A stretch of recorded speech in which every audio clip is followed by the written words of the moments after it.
Hello Lima, a profile in Black history is brought to you by Lima Allen County Chamber of Commerce, Walter C. Potts Entrepreneur Center, and your hometown stations. Hello Lima, our community perspective. Today we're going to have a really good show talking about Lima profiles. Perspective is an honor to host today's hour-long special, not only on Black History Month, but the impact these guys have had in the community. Those that are carrying this legacy, it's pleasure that we're able to spotlight them today. This book, published back in 1978, titled Lima Profiles, a book that over 40 years ago reflected the strong heritage of Lima's Black community. The book is dedicated as a powerful message today as it was back in 1978. The book is dedicated to the Blacks who first settled in the Lima area in 1937. It is dedicated to the Blacks who answered the need for labor during World War II and decided to remain and make Lima their home. This book is dedicated to the people of today, herein represented, who work daily toward making Lima a better, more viable community. For all its residents, and most importantly, this book is dedicated to the generation of Blacks still to enter the community, Lima. We hope Lima Profiles will encourage and inspire them to remain in Lima and share their talents and abilities with us all. As we look back on history with some of Lima's Blacks from the past, we'll also hear from those that the book was dedicated to, that are continuing to shape and inspire Lima's African American community. It's with a lot of pleasure that we welcome you guys today. When we talk about, and one of the things we want to do today is we want the show to be about, it's important to talk about the history of Lima, but it's important for people to understand why this show is happening and why it's impacted today. We're going to get feedback, and I'm sure we'll hear it about why this show is being put on. But I want people to realize that Black history and history in general is important. And for us to understand the importance of that, we have to understand why it's important to have shows like Black Histories and Black History Month. And although people still complain about it, it's with that understanding that we're going to bring Hello Lima Community's perspective. And we're going to hear from some of you guys. Black history was started back when Carter Woodson, and I want to share this quote from Carter Woodson. It was so important when he started Black History and that time Negro History Week. So Carter Woodson said, "If race has no history, it has no worthwhile tradition. It becomes a negligible factor in the thought of the world, and it stands in danger of exterminated." And when I read that quote and talked about Black history and the importance of Black history, I wanted our audience to understand that, wait a moment, I'm going to try to bring some of those who are part of not just history from a broad perspective, but local history. And why is it important for Lima to recognize its local history? And so all that talk and all that discussion, I came across a book called Lima Profile. And I said to myself, wow, if you read through this book and the history of this book and the tradition of this book, it really brings home the message that Lima has a rich, powerful, local Black history. And I said to myself, wow, man, some of the pictures in here, and you see some of them on the screens, and some of the things that people are talking about in here, Lima really had a strong Black history. And how can I bring that back and show it? And that's what we're going to talk about today.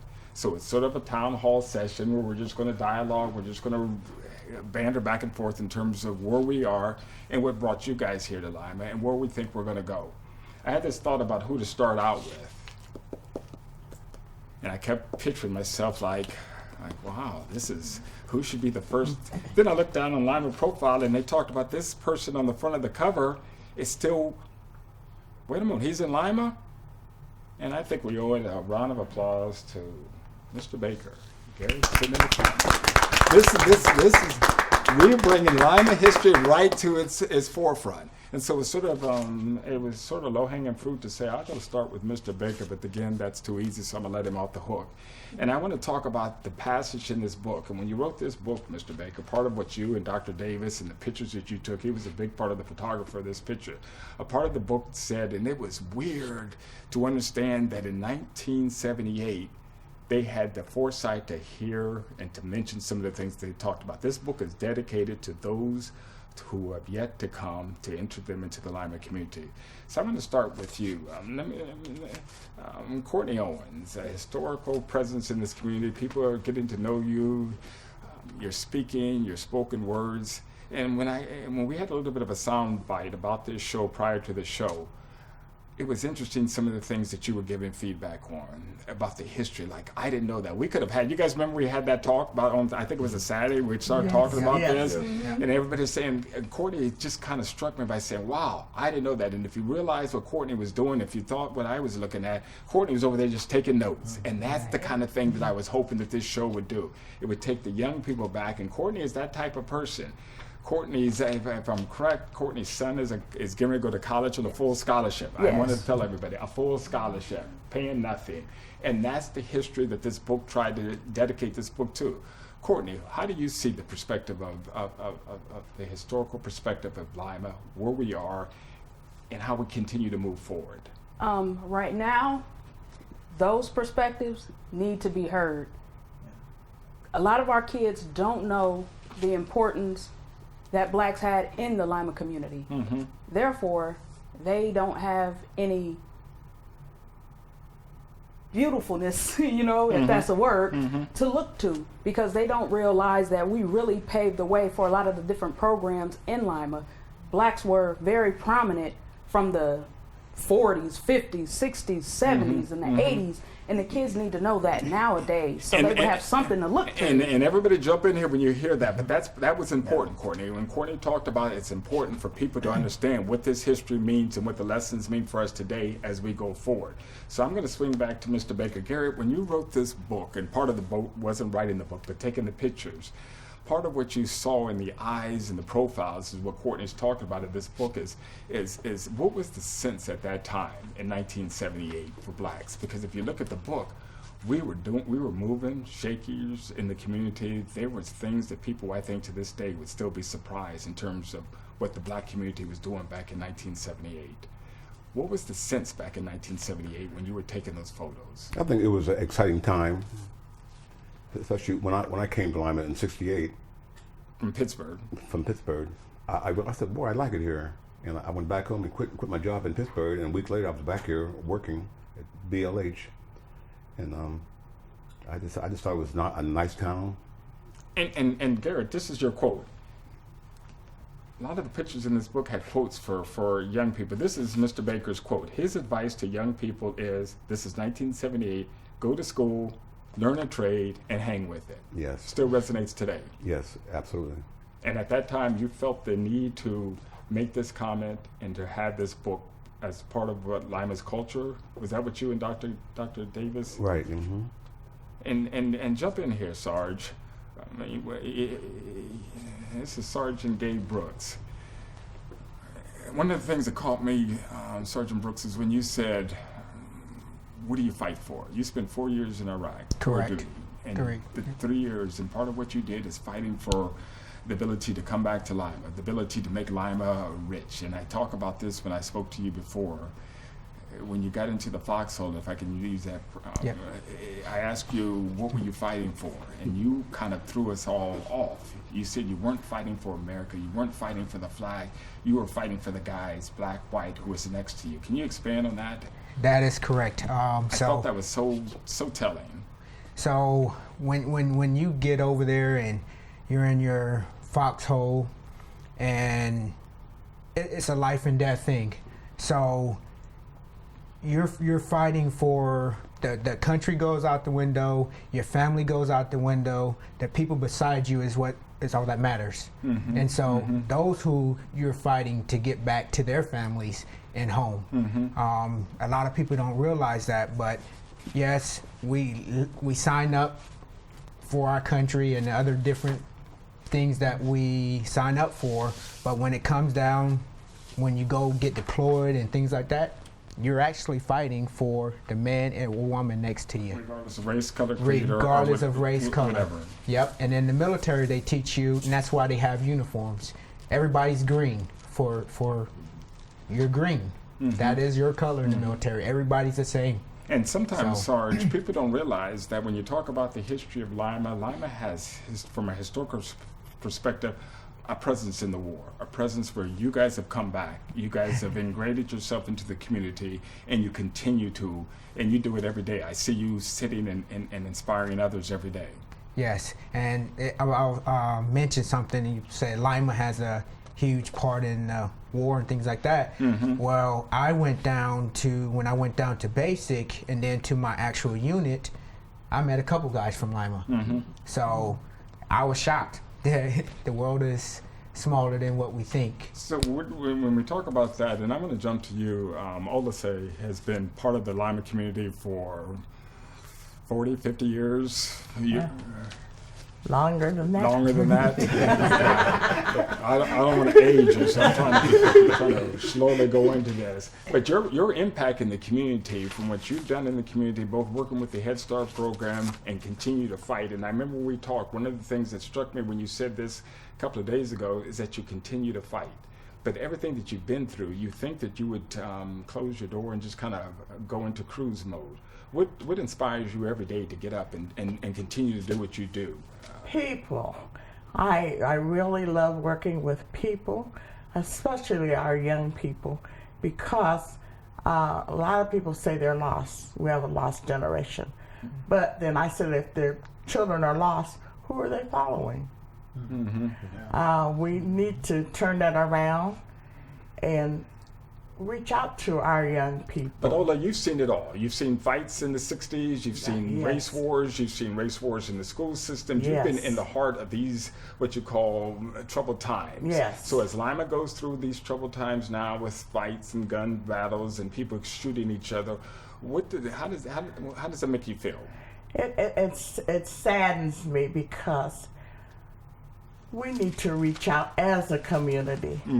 It's not, I always used to tell the children and the parents, it's not about the color of your skin, because friendship has no color. We set up those barriers ourselves, and we need to continue to reach our young people. It is our responsibility as a community to reach out for those. And our responsibility being the Black community, is it speak your mind, The Ola. total community. Speak your mind. I was there last week when you were speaking your mind. Don't hold back now. And part of that total community is for us to come together as a whole. Because back when I was really working with Head Start, we did come together as a community. We had programs for all families. Those programs no longer exist. We had carnivals, we had talent shows, we had meals, we had so many things. But Ola, do you feel that I'm going to have Ahmad step in here too, as a longtime business person in the community, working with young people in the community? When you talk about what Ola is talking about, Ahmad, the fact that they've had those programs in the back in the past, you can look at the book and find out that they did have those programs. There were problems that they had at that time in 1978. But you can look in this book and tell you that the Black community was moving forward and was progressive. What happened, Ahmad? I think everyone should grab a copy of that book. When you look at the book and you see what Lima had going on in the 60s and 70s and all the business owners and prominent people, and now to my generation today, when you look at Lima today, there seems to be a disconnect. Something happened in between that generation, and like she said, there's a lost generation. A lost generation? And I believe that to be true. Me myself being, in the business community, you see, we don't have a lot of the leadership that was in Lima either left or decided they just were at the point where they were tired of leading, and then there was nobody to pass the baton to later on, and as a result, I think that's kind of.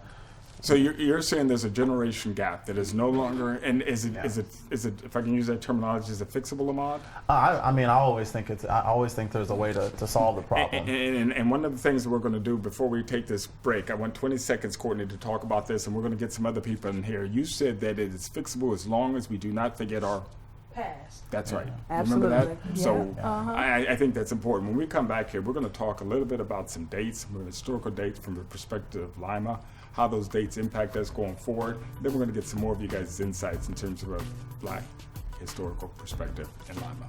Be right back.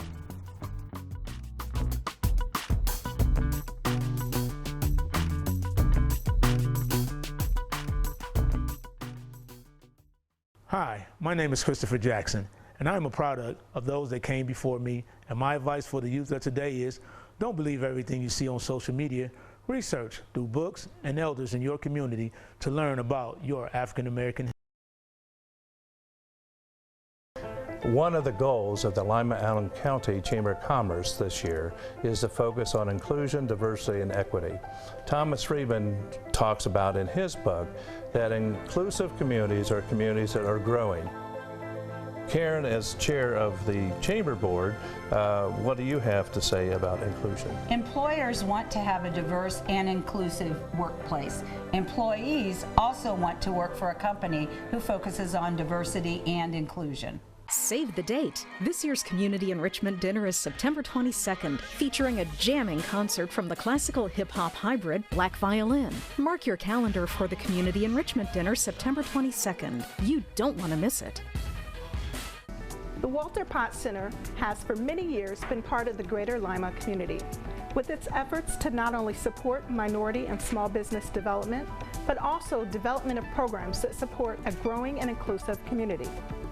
We look forward to the exciting development of the new home of the Walter Pott Center as we continue to call downtown Lima home with new projects coming.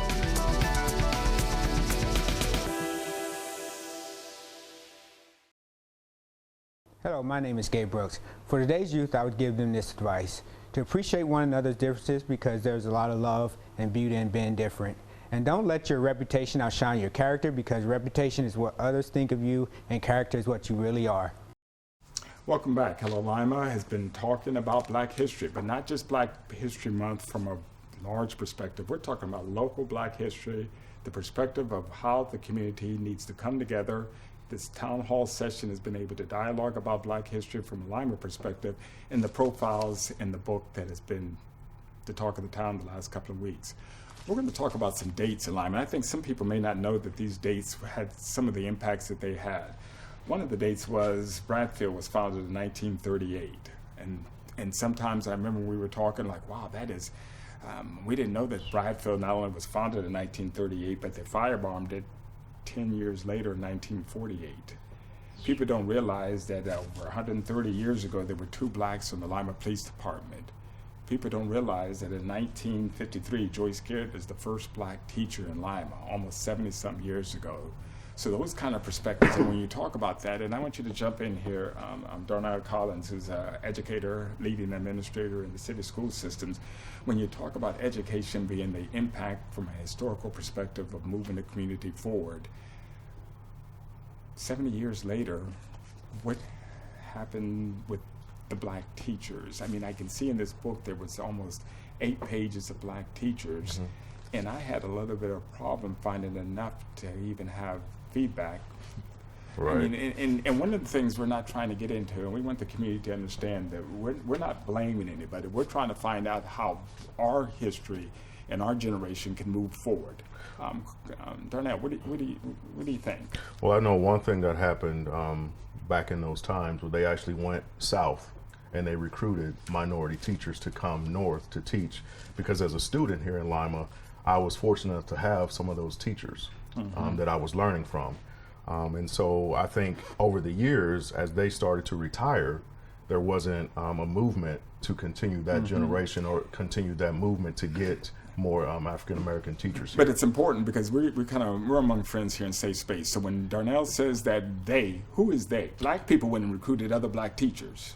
Well, I wouldn't say, I think it was just the community of Lima. And remember what he said there, the community as a whole. The community as a whole. They knew what the need was here in town, and so the community as a whole decided, well, we need to go and get some African Americans to come up and teach, because they knew that need was coming. And so they went down and they brought quite a few back. We need to do that again. And we need to do that again. And one thing, by me being in the city school system, I have been kind of charged to, kind of get that movement going again. Is that right? I'm going, actually, I went to Central State last school year to try to recruit some minority teachers, and I'm going again next month for their career fair day on the 11th. So you're actually taking the initiative yes, to make that happen. Yes, Superintendent Ackerman and I have been talking, and so I'm kind of taking that initiative to get that done. Well, that is a blessing. Let me switch right over there to Mrs. O'Neill. Mrs. O'Neill, you've kind of be And I'm going to say Mrs. O'Neill with AKA Mom, are you part of the process? One of the things that Mrs. O'Neill has done, she's been an educator with the Head Start program for 40, 50 years, leading that program. One of the things that you did was incorporate programs that kind of lift not just children up, not just young preschool children up. Follow me, Darnell? Yes. The Head Start program lifted up families. Mom, how did that make you feel? And is there a change now that we need to have more of those programs, in particularly in the Lima community? I came to Lima in 1961. As a graduate from Bennett College? Yes, and I had taught, I was thinking about what Darnell had said, because I taught in a black school in South Carolina before I moved here. I graduated in '54. That was the year that schools were integrated. And I was fortunate enough to have taught in a really beautiful new school. And they were building new schools for black children to try to discourage us from wanting to integrate. But that didn't really work. When I came to Lima in '61, I was really shocked that Joyce Garrett was the only black teacher in Lima. You know, I'd had nothing but black teachers. There were lots of black teachers in the South. And I started working for Head Start in '66.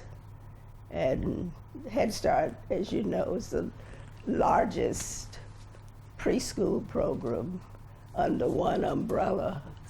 It is a federal program. And I was hired as a teacher. I taught at the Mizpah Community Center for 3 years. And all of the teachers, all of the staff, we all went door to door all over the community.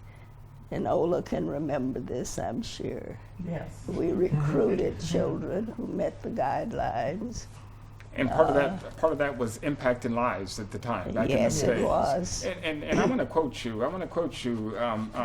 Mom, one of the things that you said, Mrs. O'Neill's philosophy, and you take your education seriously. Mrs. O'Neill's philosophy to young blacks is to become more knowledgeable about the jobs. This was in 1978 when Mrs. O'Neill was making this quote. Become more knowledgeable about the job opportunities here in Lima, stay in school. Also, and I quote, think about the plan for the future. Learn to do something constructive and try to do it well. Does that still resonate today with the young? Yes, it does. Yes, it does. And part of that, though, is that, not to cut you off, part of what your philosophy has been is education and education and education. Is it a tool, Jesse, that we need to be more cognitive of, particularly in the local community as we continue to move from a historical perspective on the black? Yes, it is. The first thing, we got to have leadership that wants us here. And this isn't a blame game, but even with the educators, we're talking about education, you know, the supervisor went down and spoke to them individuals and brought some of them back. And when they got here, they taught. Now, I can say personally for myself, I probably would have been way worse of a person if I didn't have individuals in the classroom that I could look at that look like the individual I was looking at home. And it makes a huge difference. Miss Hildred Gwynn was my ace, and she stayed on me. She stayed on me hard, and if it wasn't for her, I don't know what I would have did, because she said every day, you're going to be a leader, you're going to lead, you're going to be this, Jesse, you're going to do this. Stay away from this knucklehead. You're going to do this. You got to think great. You got to tell me you're great. Tell me you're great. She would do that all the time. They poured into us then. A personal interest. They poured into us then, and I think that's the difference. And then, you know, I came out of a home where, you know, father wasn't there all the time, and when you would walk into a room where you see a black male teacher, you had to look up. I mean, you looked up to them. You wanted them to embrace you. The churches were a whole heck of a lot more active then. You had stewards, you had deacons in the church. We had a man's man then. I think the thing that has hurt us the most is like our prison system. The household has become destroyed. And then we still look at these young black men and women and say, you got to do better. But there's once, like Ms. Ola said, there's no leadership within the home. You have to have leadership within the home, and then you grow and you do better, but you have to have that encouragement. You have to push. And part of that leadership, Courtney, is what you instill in your kids. And I remember meeting your kid, and they stood up and shook my head and looked me dead in the eye and had that kind of dialogue that you knew there was leadership in that home, whether it's a male leadership or whether it's a woman of color. Follow me, Courtney? Absolutely. Is that the kind of inspiration that you get from history? Absolutely. It's self-respect. It's learning self-love. You have to know self-love to be able to love and embrace others. Well, that's a powerful message. We're going to leave it there. When we come back, we're going to have a quick break. And when we come back, we're going to hear a special piece from a legend that many of you guys wouldn't know his past until you hear this piece.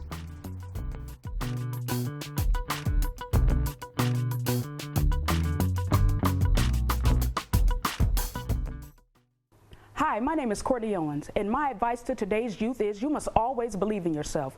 Everything you need is within you. You were born on purpose for a purpose. Your imagination is a preview of the coming attraction that God has for you. Your destiny awaits you. One of the goals of the Lima Allen County Chamber of Commerce this year is to focus on inclusion, diversity, and equity. Thomas Friedman talks about in his book that inclusive communities are communities that are growing.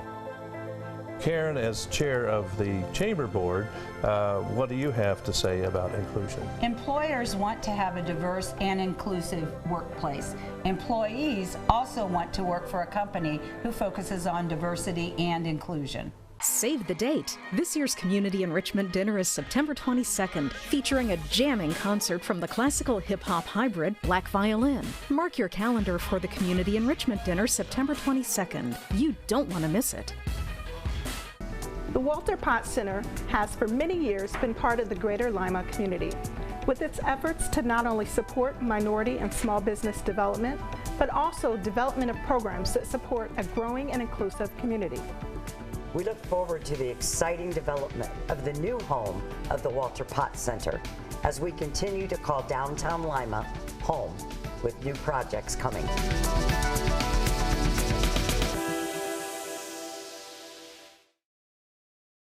Hi, my name is Ahmad Houston, and my message to the youth is, before you decide to go to college, make sure you know all of your options, including the trades, because unless your major is in demand, you will struggle to find meaningful employment in our ever-changing society. Welcome back, Lima. Been an interesting topic. Having said that, we've been sort of really moving quickly, and this is such an important topic. I know everybody is trying to get their piece, and I want to make sure that we don't miss anybody.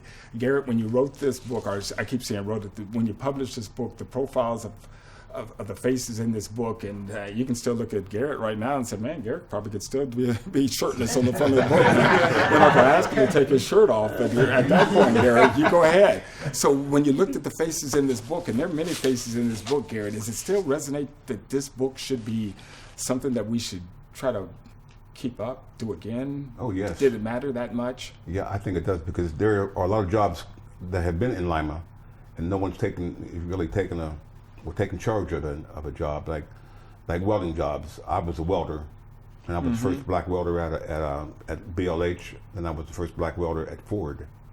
I think, I got a couple of guys into the trade at Ford. I kept talking to them, and they got into the trade at Ford. And that was part of the trade that you spoke about in the book. Right, yeah. And before we get to a video, and I know we have some things coming up, and I want to introduce everybody to Inspector Jackson sitting on the end. Inspector Jackson, when they talk about that as a retired firefighter for many years and going through the ranks, and when you talk about what you've done in the community, it's beyond just putting out fires.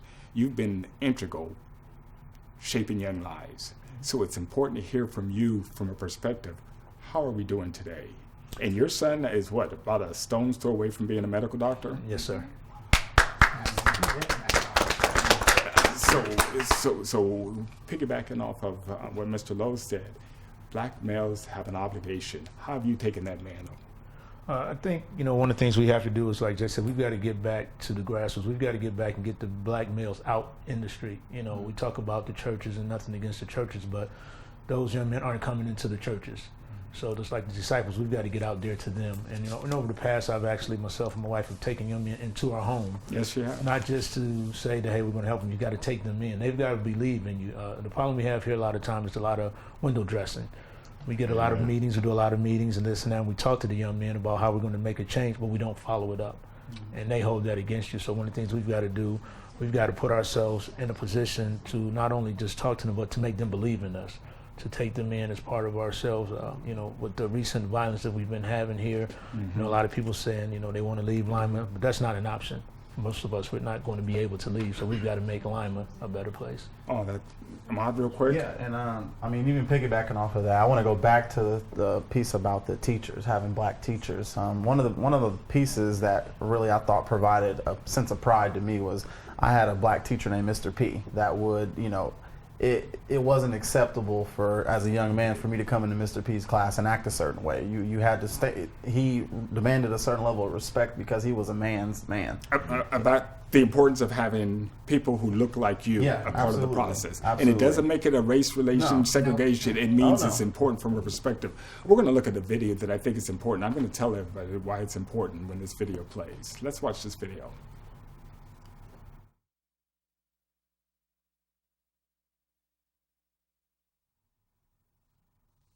You're not poor unless you're spiritually poor. My parents broke up before I was born.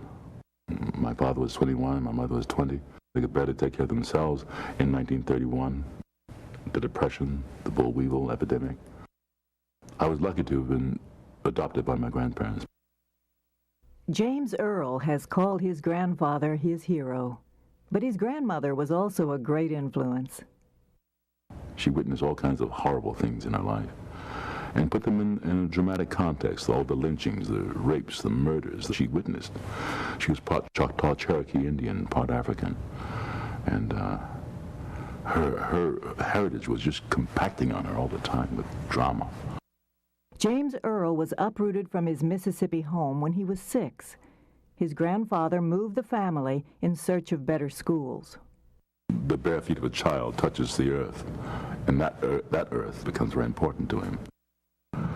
When I left that, I was traumatized. In that trauma, I became a stutterer. And so when I started my first year of school in Michigan, I did it as a non-speaking student.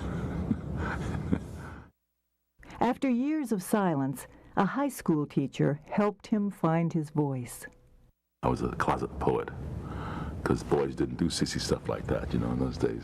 He found the poem I'd written, and he thought it was too good for me to have written. He said, you plagiarized this, so get up in front of the class and recite this poem by heart to prove you really wrote it. My honor was at stake, and I decided to talk. I decided to say the poem. Following his grandfather's wishes, James Earl enrolled as a pre-med student at the University of Michigan. As time passed, he realized he had to follow his heart. We lived poorly. I lived in an apartment in New York City. I paid $13 a month for it. And that was okay. It was we had no standards to live up to, except to just keep working. Nobody can say what you are, what you should be, but you. And the freer you are from the influences of peers and society, the better you'll find yourself.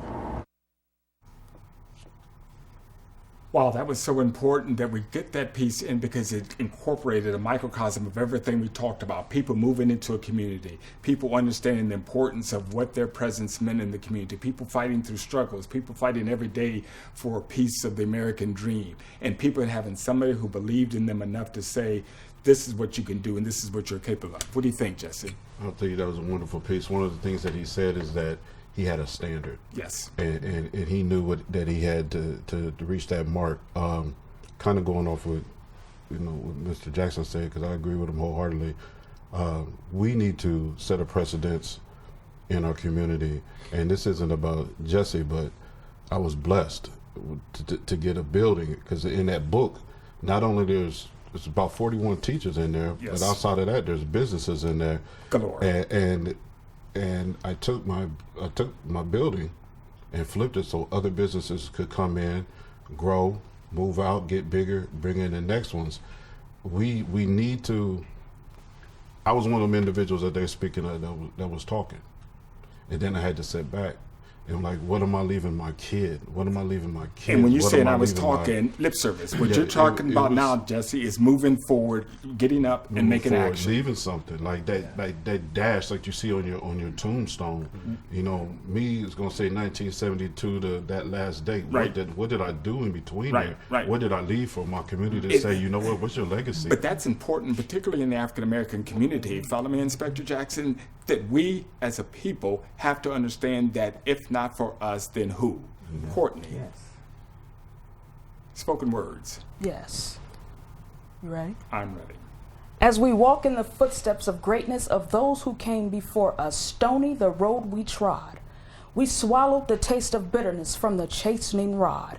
And with those stones we have built mountains of hope, anchored in faith, and doused with the spirit of courage to stand up and take their place, to experience freedom's taste, the sweetness in the victories of the battles that we have won, and the power within a dream that we shall overcome. We march towards the sun, and we vowed to never lose hope, to reach beyond the fray and the break of the rope. We carry the dreams, we carry the hope along the path that was laid. The cost of freedom is expensive, but the price has been paid, and the way has been made to press towards the mark, to see the light in the dark. The change begins from within, from the depths of the heart. And I understand that, guys. When James Earl Jones was the ability to do what he did, somebody heard a poem and made him recite it. Yeah. Ola, the reason this is all coming back to circle is because of you sits Courtney Owens. Correct, Courtney. Courtney was a product of what you did in all those years of Head Start, Ola. Follow me? Yeah. So you saw the light in her. You saw the light in generation after generation, and it's important for this community to understand people like you and Mr. Baker. What do you think, Ola? I just... You're important, Ola. It's important for people to know you okay. exist. I mean, we know she Because before classes would ever start, I would sit to children. We would be in a circle, and they had to state their name, not their nickname, their name, their race, their parents' name, and they had to set a goal of what they wanted to be. Oh, these are pre-kindergarten. Is this what you were doing? Yes, I was. Yes, I was, because it begins at the early age. If you don't instill it in them when they are at the age of 4, and that's when when we say computers, we forget our mind is a computer, and that will be forever instilled in you. And then when the parents would come in, you try to instill this into the parents also, to take this home with the children and make sure that they and bring. Make sure. It's critical. That was. I mean, we have so much. We're going to take another quick break, and then we're going to come back, and we're going to have some lasting images and discussions that's going to really make you understand why we're here.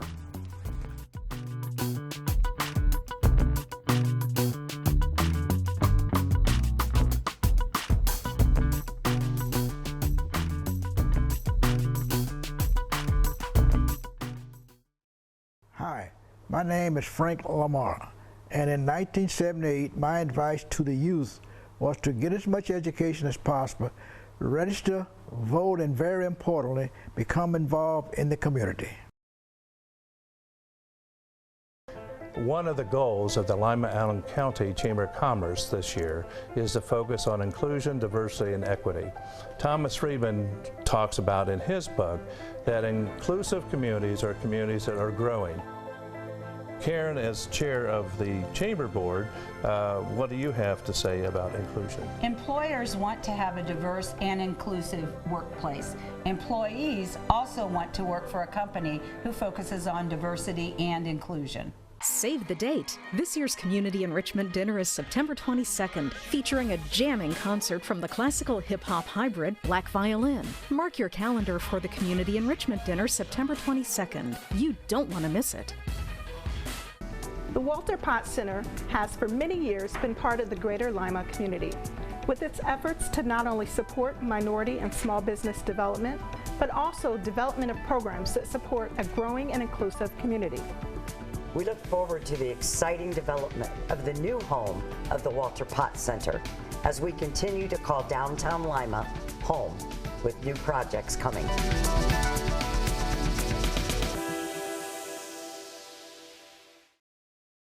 Hi, my name is Judith Logan, and in 1978, my message to the youth was to keep your face to the sunshine and you will never see a shadow.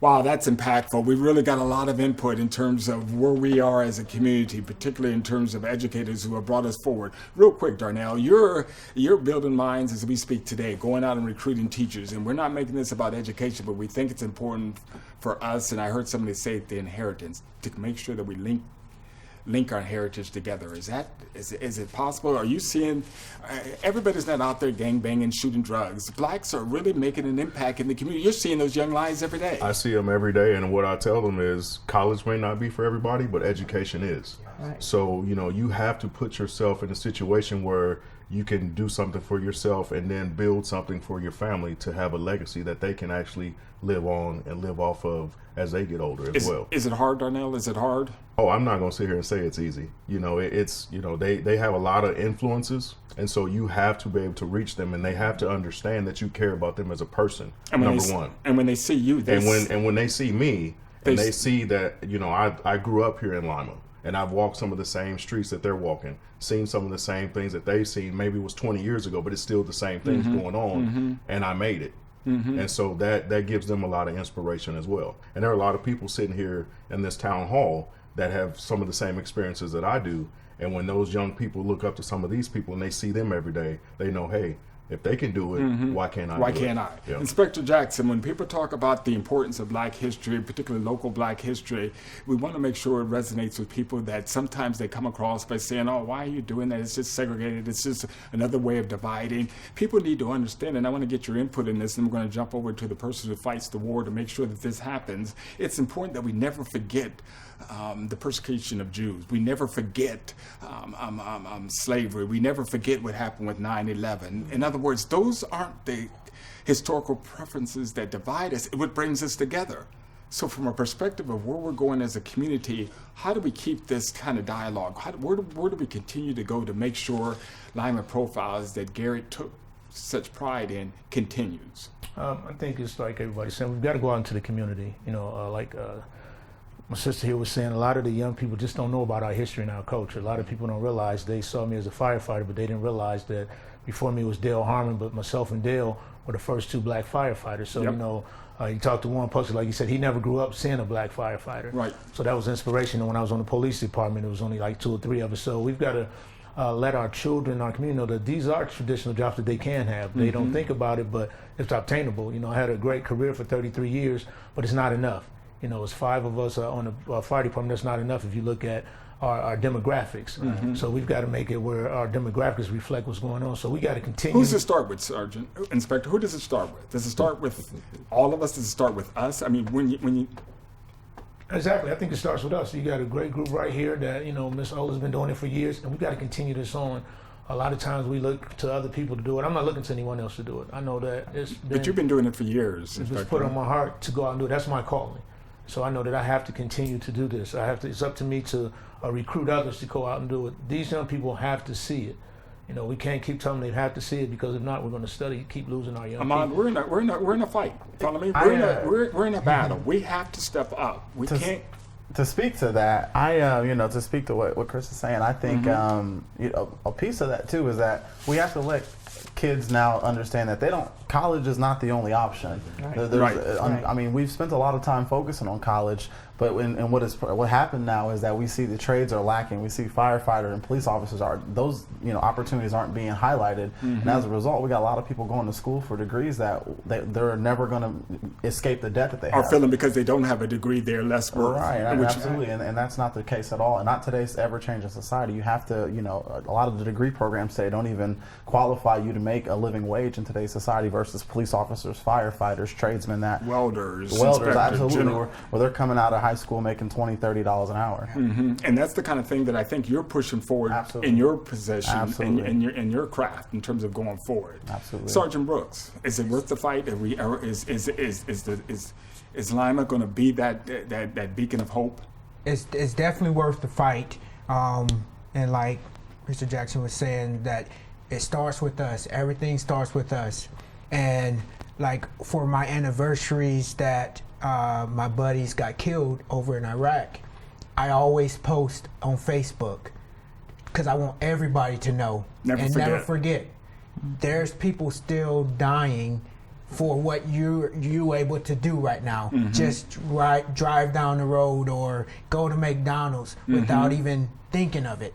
To give people hope. To give people hope, hope, understanding that there's something worth other than going out there gangbanging, going out there and taking each other's lives. These young people, Courtney, have to understand that the opportunity that they have presented to them is fruitful if they take advantage of it. Yeah. And not to downfall or down talk education. Education is knowledge. You can never take that away. But we have to let our kids know that it's okay to dream and to have a vision. Our kids don't have vision today. Without vision, the people perish. And I've actually talked to young kids and say, where do you see yourself in 5 years?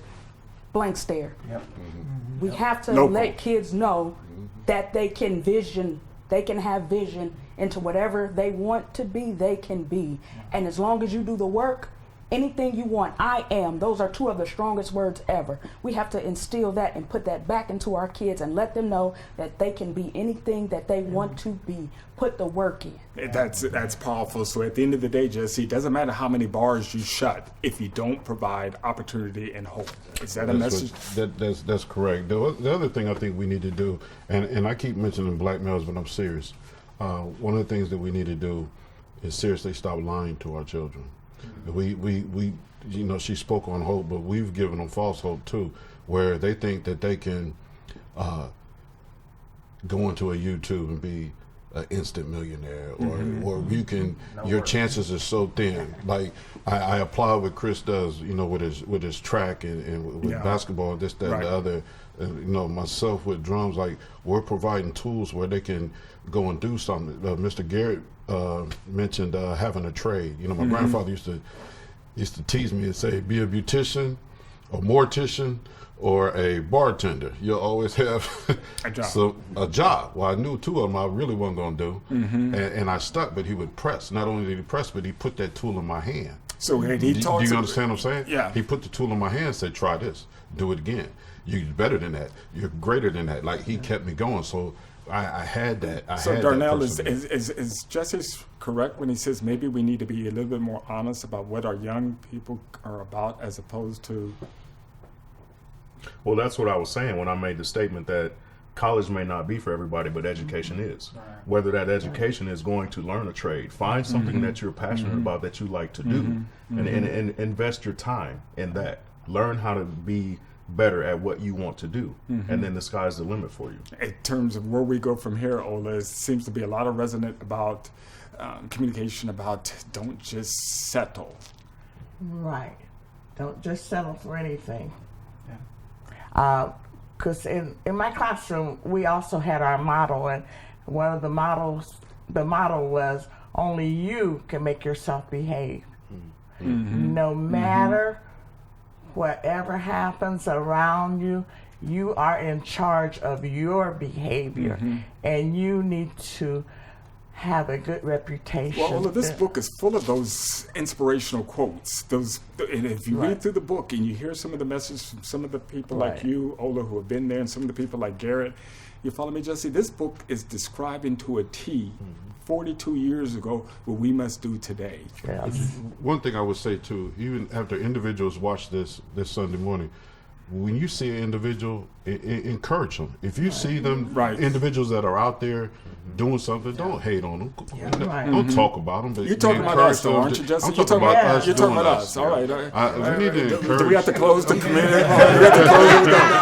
if we're going to move the community forward, just you said to yourself, we must be honest. We must be honest with the dialogue today. You're saying that we as a Black America, African American community have to love each other. And encourage and uplift. Inspector Jackson, is there a little bit of truth that nobody hates us worse than we hate ourselves? Is that get to the point where it makes people uncomfortable? If we love ourselves, particularly in the Black community, some of these issues that we're dealing with, I have a feeling from what I'm hearing, Darnell, may go away. I believe they will. And I think everybody has to realize, we hear about black and white. White America sits back and they're watching all the things, the tragedies that happen in our community. It's us amongst us. It's not them. So then we get to say, well, they don't care. Well, no, they don't care because it doesn't affect them like it should affect us. So we have to take back our community. Yes. And that's what you said, Courtney. Self-responsibility. Am I using that word right? Is that what you're? Self-respect. Self-respect. Yeah. And that's deeply rooted within the Black community. So we have to get to the root of it, and that's a whole different show. We talk about the symptom, but we don't, we look now at the community as these are the symptoms of the problem, but we're not diagnosing the actual problem that created the symptoms. If I could add one more thing, I'd like to say that sometimes we need to start moving, and I know you hear me say this often, sometimes we need to move like ninjas. Every time it seems like we want to do something in the community amongst each other, the camera crew got to be there, or the news reporters need to be there. We just need to do what we need to do, get it done, and say, bam, here it is. Look what's happened. We need to invest in ourselves. There's a lot of heads shaking in that. When we come back here, thank you, Justin. When we come back here, we're going to wrap this up with some of the discussion of where we go from here and how proud we are as a community, not because we're Black, but because we are part of the whole system that's going to move Lima forward. Stick around.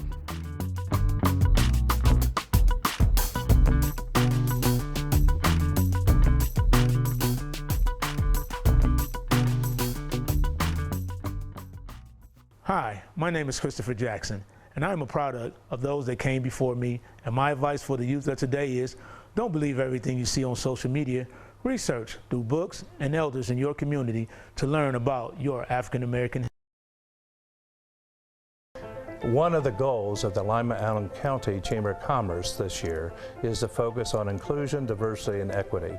Thomas Friedman talks about in his book that inclusive communities are communities that are growing.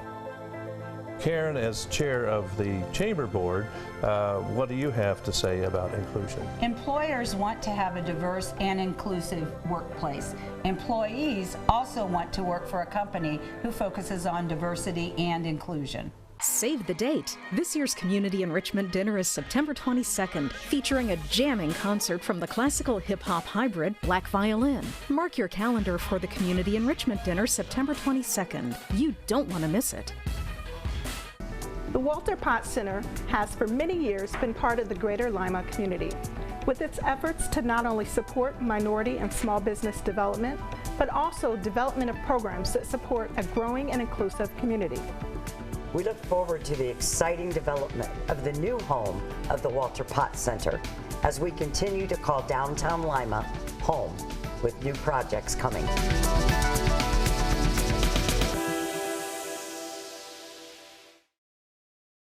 Hello, my name is Gabe Brooks. For today's youth, I would give them this advice: to appreciate one another's differences, because there's a lot of love and beauty in being different. And don't let your reputation outshine your character, because reputation is what others think of you and character is what you really are.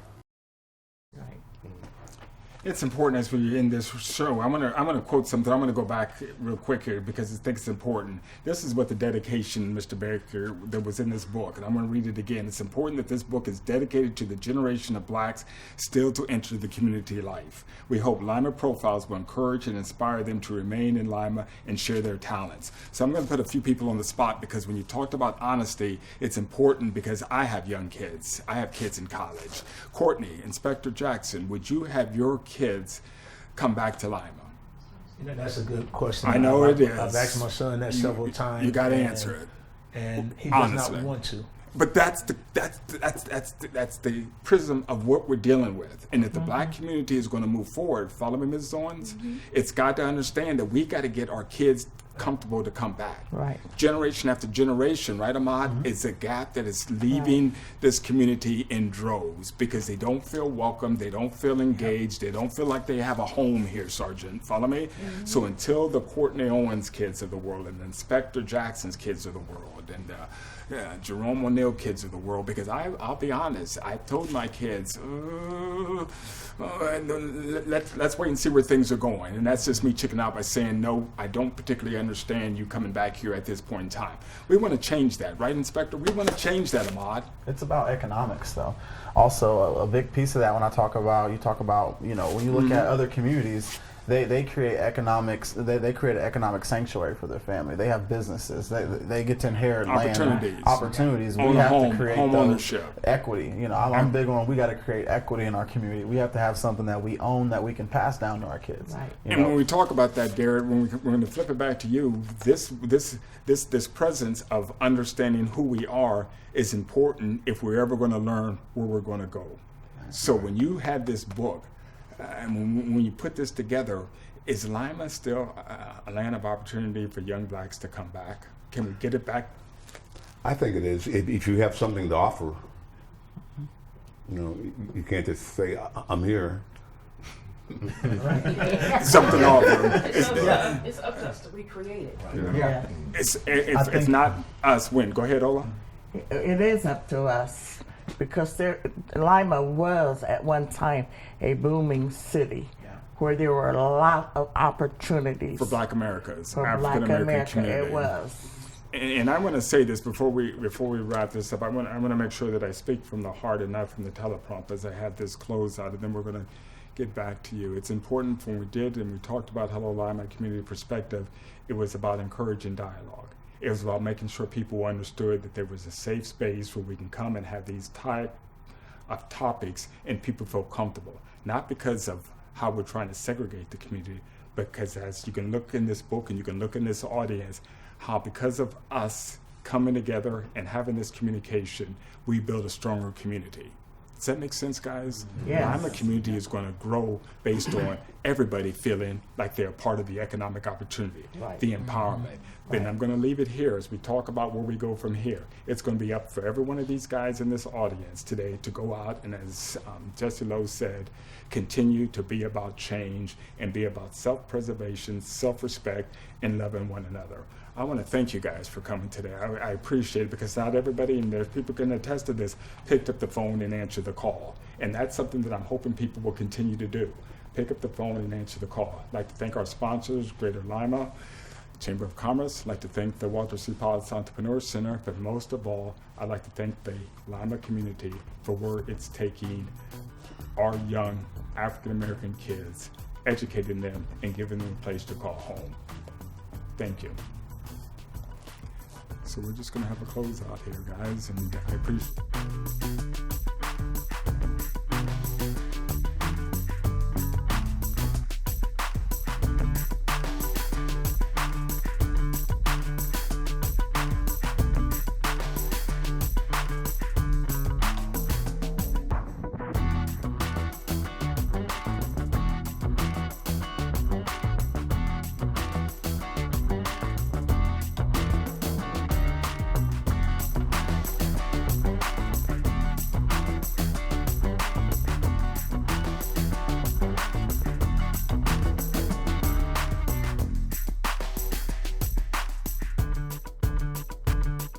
Hello Lima is brought to you by Lima Allen County Chamber of Commerce, Walter C. Potts Entrepreneur Center, and your hometown stations.